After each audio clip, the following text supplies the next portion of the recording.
Hey guys, Bad Infos here, and these are the 10 best cutscenes in GTA San Andreas. I gotta say, making this list was the hardest thing I have done all year. Originally I had 32 picks. All of them were amazing. Unfortunately I had to shorten it a lot, which took a couple hours. Many amazing cutscenes were left out, but that's how it is. The list is opinion based, of course, and if you disagree, let me know what your list looks like. So without further ado, let's begin with the cutscenes.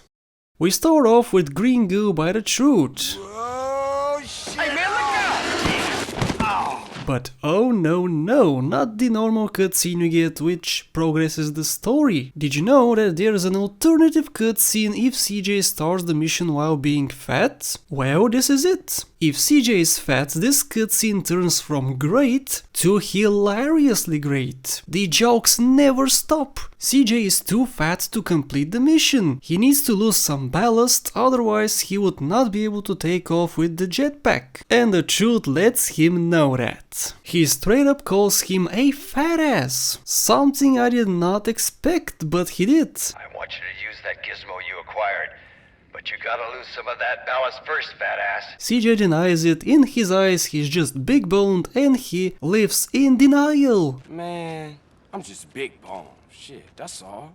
The fun never stops there though. The Truth tips over the can he's in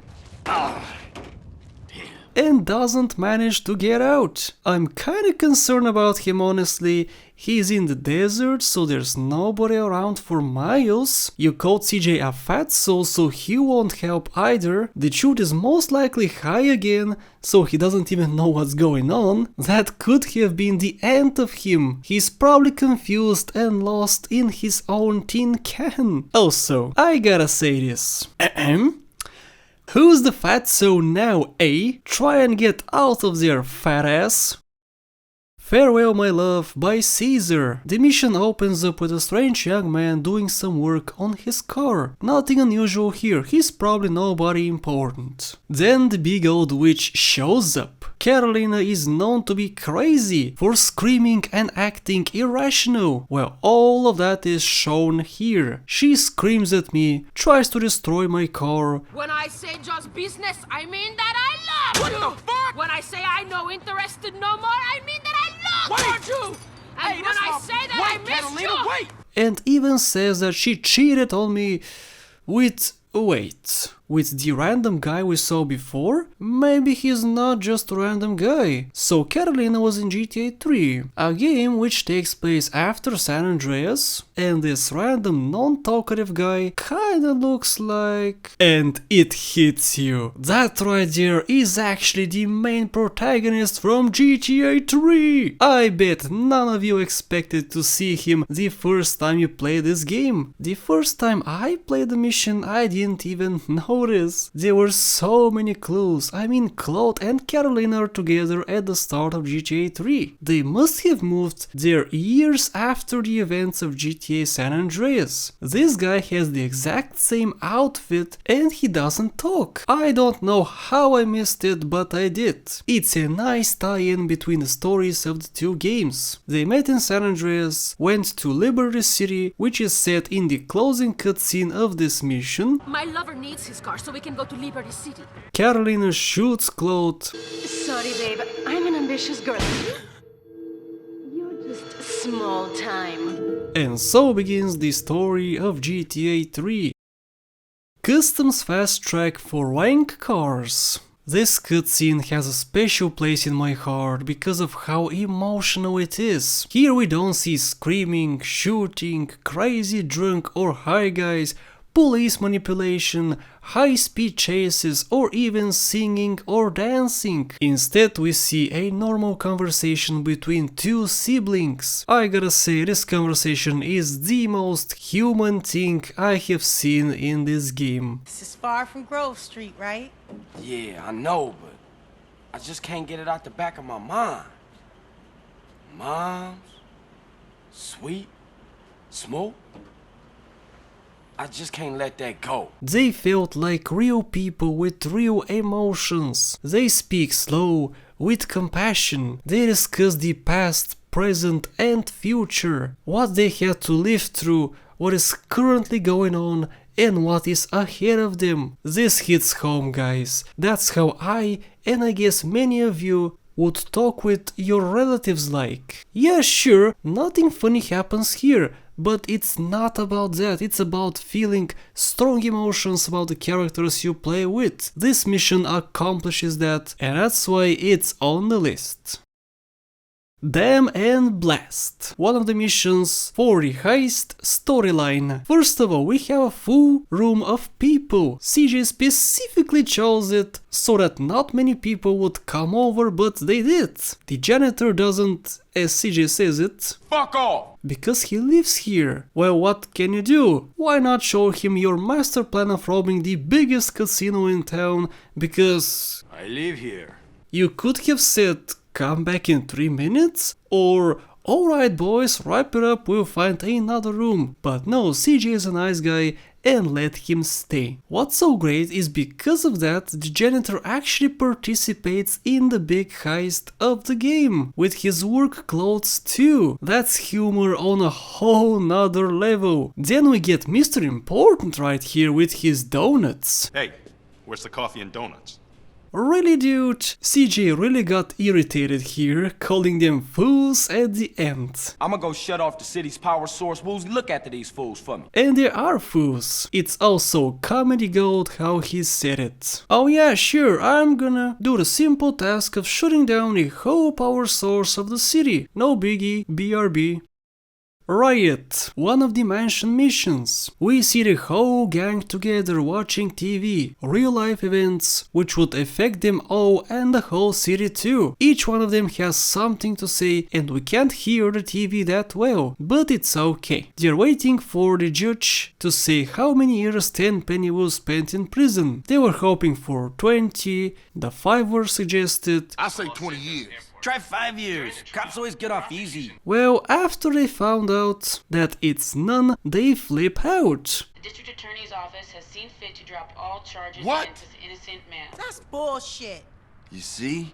You can't trust the system, man. Their sworn enemy got off free. Yep, I guess none of them, well, except for the truth, expected this. The whole city goes in flames in a matter of seconds. Again, we have real human emotions here, guys. The whole group sitting together on some cheap chairs. Speaking of that, come on guys, you have a sweet mansion. Get some couches for crying out loud. The truth has to stay on the floor. High noon for Crash. In this cutscene we see Tenpenny in his true form, a guy who only cares about himself and nobody else. He left 2 of his colleagues and a hardcore ghetto boy out in the desert to fight it all out. You take care of things. Huh? Where are you going? To get drunk and get laid. You got a problem with that? He probably knew that he didn't completely knock out Hernandez, hoping that he would start a fight. He most likely knew that CJ would not die too because of how great at combat he seems to be. His original plan was of course to have 2 people killed here, but he didn't care which ones. This is proven with Pulaski's words here. Alright, that's good. That's deep enough for 2. What I love about this cutscene is that we have never before seen people dig a hole. CJ is halfway in the ground, doing labor under the hot desert sky. He was probably very exhausted. Even getting out of the hole seemed difficult with this subtle foot movement. My biggest gripe is how CJ didn't take Pulaski's gun when he had the perfect opportunity. I mean, it was centimeters away from his hand, the gun was not pointed at CJ and Pulaski was looking in the other direction. A great time to snatch it. I guess CJ wasn't thinking straight because of the heat. The green saber for Sweet. If you've watched my 100% walkthrough of this game, you would know how emotional I get while playing this mission. I get angry, excited, happy, worried and sad all at the same time. That's all thanks to all the beautiful cutscenes in the mission. Yes, all of them are great. Grove Street is truly king. Grove Street is king. Say it with me, niggas. Grove Street is king. Grove Street is king. Smoke and Ryder are truly scumbags. Shit, Smoke? Crash making you sell us out? Tenpenny and Pulaski are true bullies. You learned that lesson a long time Damn, ago. man, take it easy. Hernandez truly pisses a lot. Hey, Hernandez, you gonna piss all day? The cutscene on the list here is the one in which CJ finds out that Smoke and Ryder double-crossed him. The look of shock really did it for me, man. We normally don't see such a great facial expression in this game. Well, great for its time. Nowadays, they are laughable. We see how Caesar could become a big ally to us and a true friend. He took time of his day to show me something important. What a true friend indeed. I love this cutscene specifically because it completely changes the game. Yeah, it changes it even more in the last cutscene of the mission. In the last one you're sent to the countryside. Sure, new place, new opportunities, new gameplay. However, this one showed the betrayal, which changes your opinion on all the characters in the game. You can now completely trust Caesar, but no longer trust Ryder or Smoke. An amazing turn of events. House party for OG Luke. This might be a shock to you, but this cutscene is on 3rd place, and I absolutely love it. Many of you are probably very annoyed by OG Luke's voice. Well, I am too, but it's not this bad here. His rapping was garbage, sure, but his rhymes were spot on.